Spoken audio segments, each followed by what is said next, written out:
Maurice didn't think or worry much. While he had the power of touch, he was happy without sight. Isabel Purvin was listening for two sounds. For the sound of wheels on the drive outside, and for the noise of her husband's footsteps in the hall. It was the late afternoon of a rainy November day. Her dearest and oldest friend was on his way from the station. Her husband, who had been blinded in the war in France, was outside somewhere. Maurice had been home for a year now. He was badly scarred and totally blind. But they had been very happy. Grange Farm was Maurice's own place. The farm workers lived at the back of the house, while Isabel lived with her husband in the comfortable rooms at the front. They had spent most of their time alone together since his return. They talked and sang and read together. She wrote short pieces for a newspaper, and he did some work on the farm. Simple work, it is true, but it gave him satisfaction. He milked the cows and looked after the pigs and horses. Life was still very full for the blind man, peaceful in darkness. With his wife, he had a whole world, rich and real. But sometimes their happiness left them. In that silent house, Isabel sometimes felt she was going crazy. And sometimes her husband became despairing. She tried then to force the old cheerfulness to continue, but the effort was almost too much for her. At such times, she would give anything, to escape. She looked for a way out. She invited friends. She tried to give her husband some further connection with the outside world. But it was no good. Nobody could understand the depth of the experiences that they had shared in the past year. But now, in a few weeks' time, her second baby would be born. The first had died while her husband was in France. She looked forward with pleasure to the coming of the second, but she also felt a little anxious. The child would take her love and attention. And then, what about Maurice? What would he do? It was at this time that Isabel's old friend Bertie Reed wrote to her. All her life he had been her friend, like a brother, but better than her own brothers. She loved him, though not in the same way as the man she had chosen to marry. Bertie was a lawyer, a thoughtful type, with a quick mind. Maurice was different. He was slow and sensitive, a big, heavy man. The two men had never been close. Isabel thought they should like each other, but they did not. So when Maurice was going out to France, she wrote to Bertie saying that she must end her friendship with him. For nearly 2 years there had been no communication between the two friends. Then a little note came from Bertie. He wrote of the real pain he felt about Maurice's blindness. Isabel felt a nervous excitement again, and she read the letter to Maurice. "Ask him to come down," he said. "Ask Bertie to come here?" "Yes. If he wants to." Isabel thought about this. "I know he wants to," she replied. "But what about you, Maurice? How would you like it?" "I should like it." "Well, in that case... But I thought you didn't care for him." "Oh, I don't know. I might think differently of him now," the blind man replied. So, Bertie was coming. Coming this evening, in the November rain and darkness. Isabel looked nervously again at the high windows, where the rain was beating against the glass. Morris was out in the stable.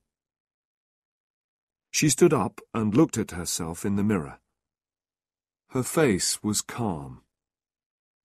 Her neck made a beautiful line to her shoulder. She had a warm, motherly look.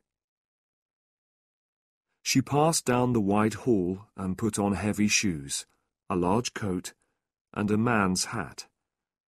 Then she went outside. It was very dark and very windy. As she walked on, the darkness seemed deeper, and she was sorry she had not brought a lamp. Rain blew against her. She half liked it, and she half felt that she did not want to fight against it. She reached the door of the stable. There was no light anywhere. She opened the door and looked in, into total darkness. The sudden smell of horses shocked her. She listened, but could only hear the night and the restless movement of a horse. "Morris?" she called softly. "Morris, are you there?" Nothing came from the darkness. The rain and the wind were blowing in, so she entered and shut the door. She was conscious of the horses, though she could not see them, and she was afraid. Then she heard a small noise in the distance. It was Morris, in the other part of the stable.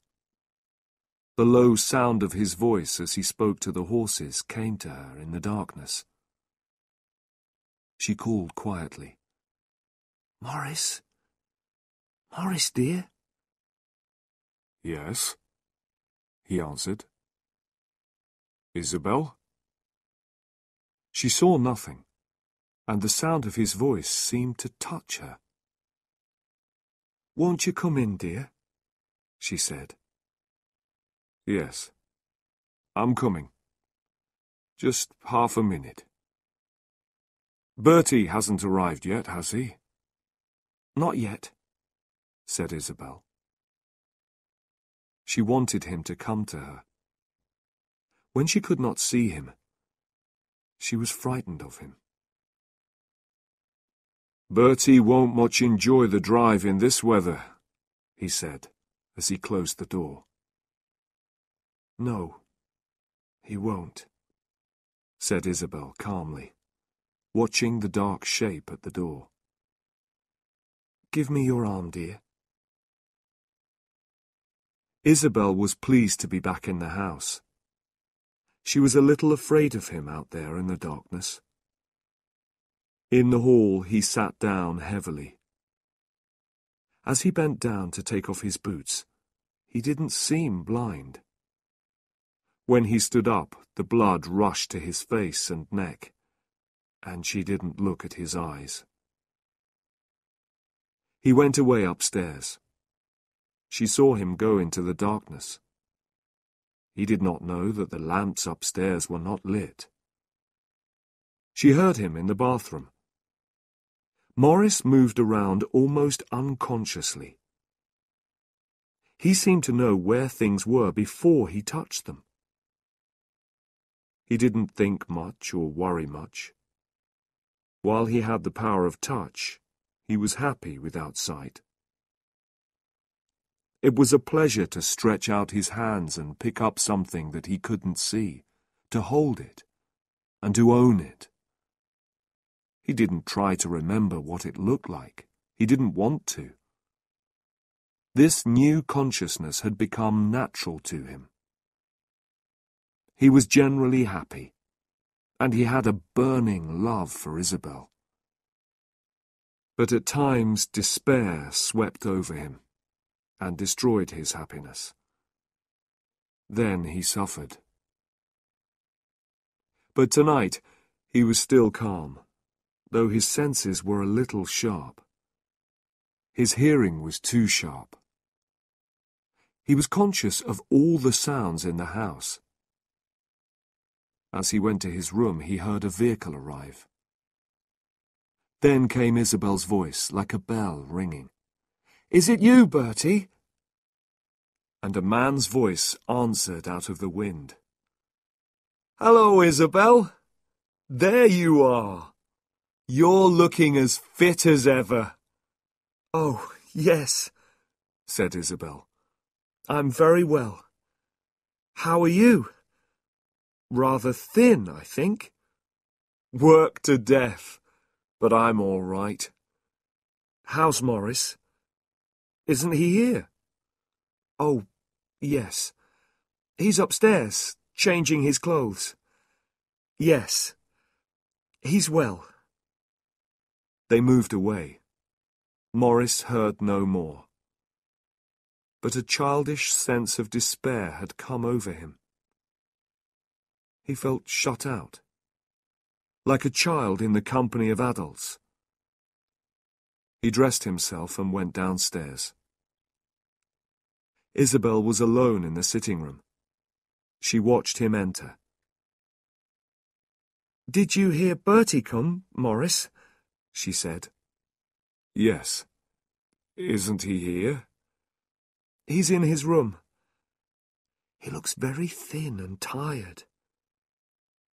Bertie came down. He was a little dark man, with a very big forehead, thin hair, and sad, large eyes. He had strange short legs. Isabel watched him pause at the door and look nervously at her husband. Bertie went across to Morris. The blind man put his hand out, and Bertie took it. Isabel watched them anxiously, and then looked away again. "Come," she said. "Come to the table. Aren't you both hungry?" They sat down. Morris felt for his place, his knife and fork. Bertie picked up a little bowl of flowers from the table and held them to his nose. "They have a lovely sweet smell," he said. "Where do they come from?" "From the garden, under the windows. Bertie, do you remember the flowers under Aunt Belle's wall?" The two friends looked at each other and smiled. The meal continued, and Isabel and Bertie spoke easily together. The blind man was silent. He ate carefully, but quickly. He could never accept any help. After the meal, the three sat around the fire.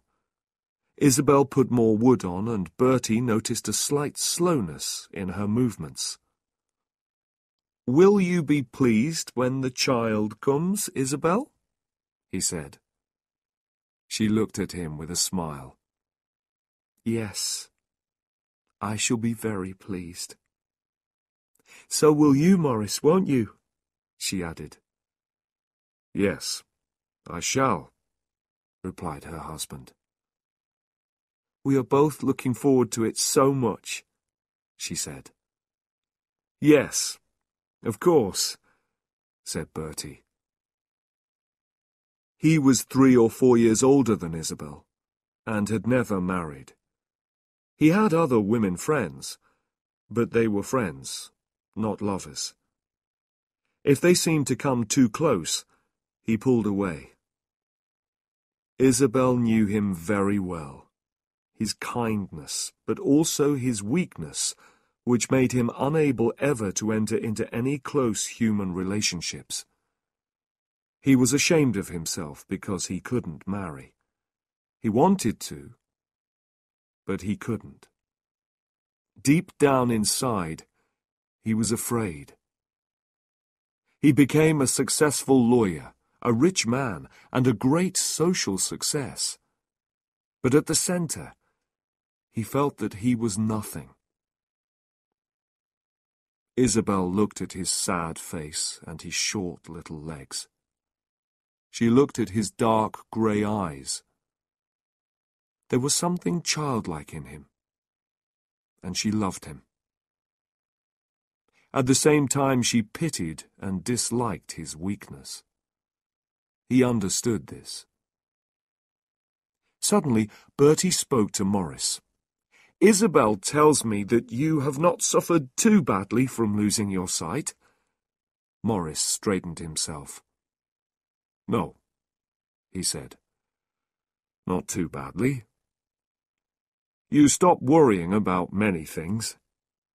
"And that is good," said Bertie. "But what is it that takes the place of worry?"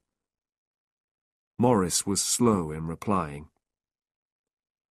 "There is something," Maurice said. "But I couldn't tell you what it is." Then the blind man was silent. He stood up slowly, a big, uncomfortable figure. He wanted to go away. "Do you mind," he said, "if I go and speak to the farm manager? I won't be long." "No. Go along, dear," said Isabel. And he went out. A silence came over the two friends.